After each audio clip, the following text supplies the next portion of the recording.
So guys, I fully understand that wasps are part of our ecosystem and they are pollinators, but for people who are highly allergic and one sting could send you to an emergency room, and I'm sure people understand that the elderly and children are even more susceptible, even if they weren't susceptible to that, and I can't pronounce it, but I think it's anaphylactic shock that happens with some people where their throat can swell up and they can literally suffocate in less than 10 minutes and die. So wasps, hornets, bees, honeybees, just a simple sting like that could send someone to the emergency room or worse.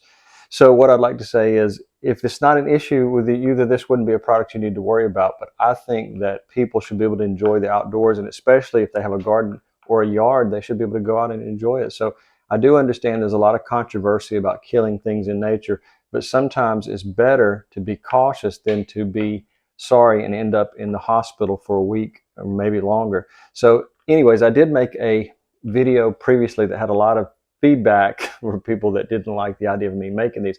But if you do have a problem with wasp and you are highly allergic, take a look at this video. This will help you with getting rid of wasp and hornets out of your entire yard, and maybe even beyond that, depending on the size of your yard. So just take a look at that, and that will help you in that aspect. That is not a repellent. That is an actual way to reduce the population in your yard. Now, the first thing I want to say is about the type of bottle you're using. In the previous videos, I just used a plastic bottle, but I wanted to make the point that a glass bottle is better when you're using essential oils. These bottles were on Amazon too for, I think it was less than $10. I'll put the link down below and let you take a look for yourself, but I think that's the best way to store them. Also, they're very dark in color, like you would see a medicine bottle. You can't see through it, and so that will help keep things fresher inside of there. However, even if you choose to use a plastic bottle, I still recommend putting it in your refrigerator and storing it like that. I wouldn't recommend storing this in something like this, a hot greenhouse. So you want to keep this inside when you prepare to go outside. You can just give yourself a light spray. But that's really important, is the type of container you have it in. So use glass, and I understand this straw right here is made out of plastic, and there could be a very remote possibility of some type of reaction with an essential oil. So nothing's perfect, but I think this glass container is better. And like I said, you can order these from Amazon. I'll put a link down in the description below. Now, if you're using a bottle that you had previously used for something else, you want to make sure you triple wash it and put alcohol in it and shake it very well. Make sure there's nothing in it. Another point that I like to always do when I'm making these is to use painter's tape on the outside and write in magic marker what it is, because that way, if I want to reuse this bottle and I didn't have something toxic in there, I can just quickly peel this off. Painter's tape will not leave a sticky residue. So we're just going to call this wasp repellent. And then that way, I can just quickly remove the tape whenever I want to reuse this bottle and do a very thorough washing and cleaning of the bottle. So just remember, if you are using something that you had that might have been slightly toxic, then you want to probably start with something new.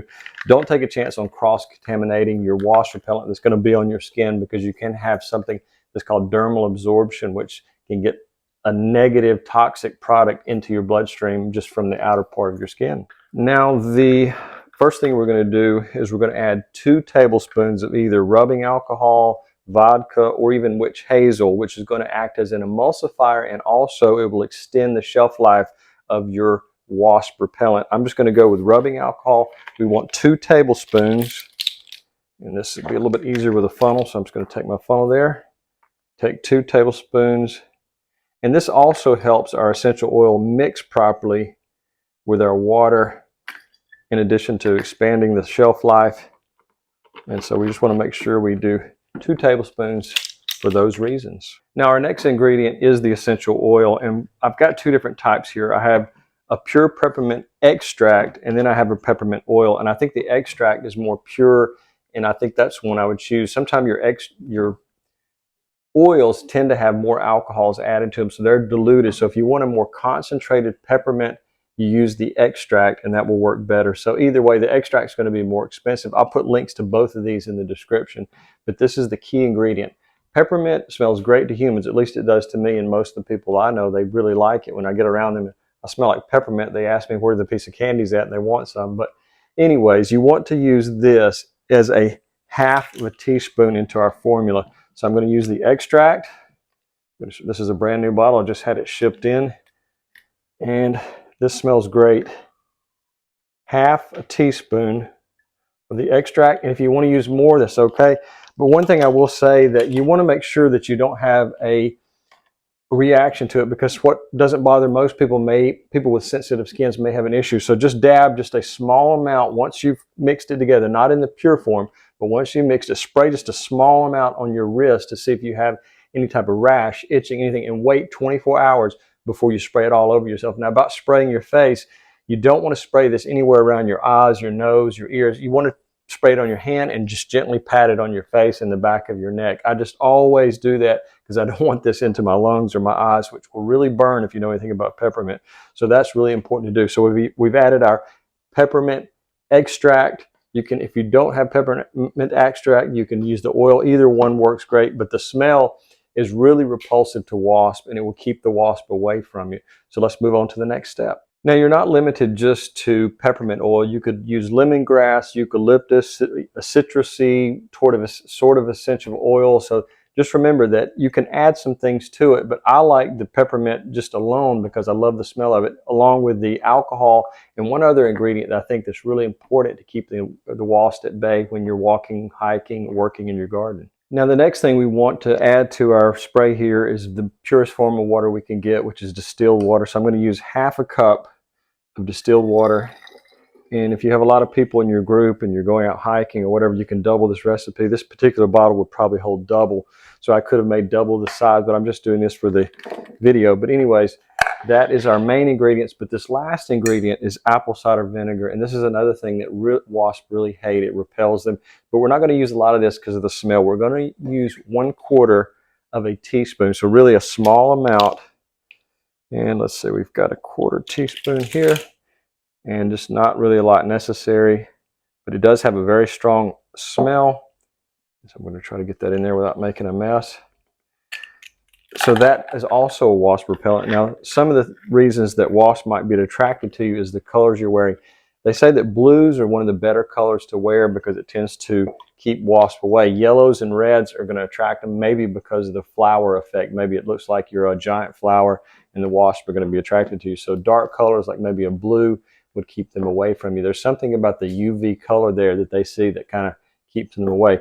Not only can you use this for wasps, but it will get rid of other things, possibly like yellow jackets, hornets, and keep them away. But I use this primarily when I'm hiking and I don't want to be attacked by a random wasp nest in a shrub that I brush up against. Now, another thing you can add to your mix is aloe vera. If you know that you're not allergic to aloe vera, and I don't think many people are, but this is really a good skin soothing product, and you can use the stuff you buy at the store, or you can have your own aloe vera. I just happen to have a lot of aloe vera growing in the greenhouse, so sometimes I'll cut one off and take that out. But I would recommend using about 1 teaspoon for a size. This is about half filled, so about 1 teaspoon to half filled. I think we said half a cup, but that will also help your mix feel a lot better going on your skin. And again, I would keep this in the refrigerator because that makes a huge difference when that feeling of the spray hits you and it's cold. It's just like the difference maybe to eating an orange that's been in the fridge and an orange that's been on the counter. There's a huge difference in that refrigeration factor. Now, another note on refrigeration is that things lose their potency over time. Although it may still work, it may not work as well for you. So that's why I keep recommending things like this that have essential oils in them. Store them in the refrigerator, and before you head outside, just shake it really well and then apply it. And another thing to remember, I know I've said this before because I tend to repeat myself because I like making specific points about important things, is to do a test patch on a small area right at the wrist and see if you have any kind of itching, redness, anything like that, because you don't want to spray this all over you and then discover you have an allergy to peppermint oil or anything else that might be in the mix. So that's really important to do a test patch just in case, just to be safe. Now, in addition to spraying it on your arms and legs and then patting it on your face and neck, it's also a good idea to spray it on your clothing. If you're hiking, you could put it on a backpack. You can spray it on your shoes. If you're gardening, you can put it on your gardening gloves, and that can help boost it because it's not going to evaporate from sweat as quickly. If you're sweating, it's going to evaporate off your skin a little bit quicker than it would off of clothes, unless your clothes are completely saturated like they get here in the South. It can become extremely humid in the summer, and your clothes can be almost like you've been out in a rainstorm. So that's one thing to remember, is not only good to spray it on your skin, but on your clothing, any equipment that you're carrying with you, and that can repel the wasp as well. But what I will say is that this repellent generally is not going to last as long as a DEET product will. A DEET could potentially last all day long, 6, 7, 8 hours. This is going to be about a 2 to 3 hour maximum, so you'll need to reapply it. And if you're spending time around the water, it's going to get washed off pretty easily.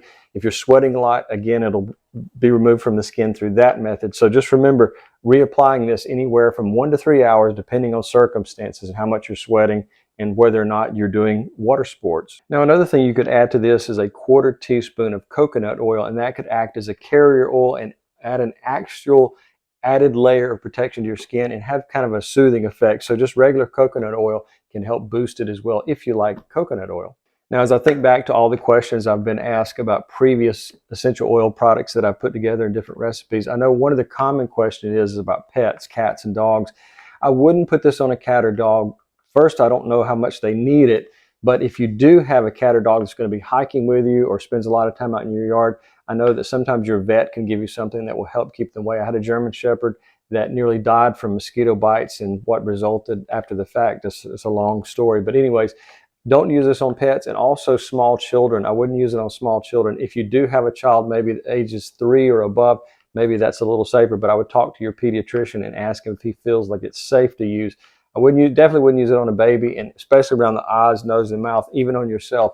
Don't put it around those areas because it can, like I said this previous in the video, but I just want to make this point a second time.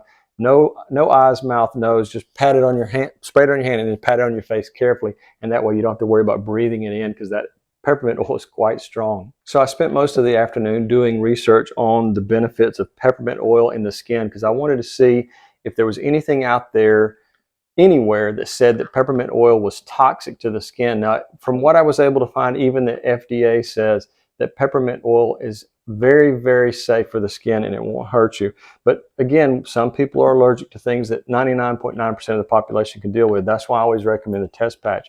But I'm going to link a website in the description that you'll be surprised at all the positive benefits to peppermint oil. It can act as an anti-inflammatory and it can help with certain skin conditions. Another thing, it actually acts as a sun protectant, as an SPF of 7. I know that's really low, but it can actually help protect us from the sun as well. So there's a lot of positive benefits. Take a look in the description and I'll put the name of that website so you can just read through that article. It's many, many pages long, so I don't want to have to point out every positive effect peppermint oil has, but I think you'll really be surprised if you take a look at it. Yeah, I just absolutely love the smell of this. It is so strong that I think it would protect you from any wasps that are in the area. So just remember, you want to put it liberally on the arms, legs, and then of course pat it on the rest of your face, neck, and around your eyes and things like that way so you don't have to worry about getting it in there. But I just really like peppermint. It's one of my favorite things. It will also help with mosquitoes, and I think that's a super added bonus because anywhere there's wasp in the summer, there's almost always going to be mosquitoes somewhere in the area. Now, as I do with every single video, I try to put links in the description to every product I use. Sometimes it's hard to find these products. I hate going to a store and just looking through aisle after aisle after aisle when I can just order something and it'll be to me in 24 to 72 hours. So take a look in the description. You'll find almost everything I can find online that I don't buy in person.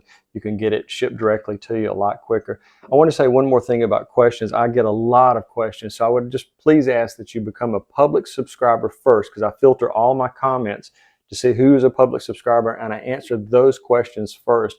I literally get dozens and dozens of questions every day, and it's just not possible for me to sit for 2 or 3 hours a day and answer every question. So just remember, be a public subscriber first, and then leave your comment or question, and I'll definitely see it a lot quicker, and I'll give you the most accurate and honest answer I can. If I can't off the top of my head give you the answer, I'll research it and then give you the answer as best I can. At this point, I'm able to answer almost every question that comes in from public subscribers, unless it's something I don't know, and then like I said, I'll look it up.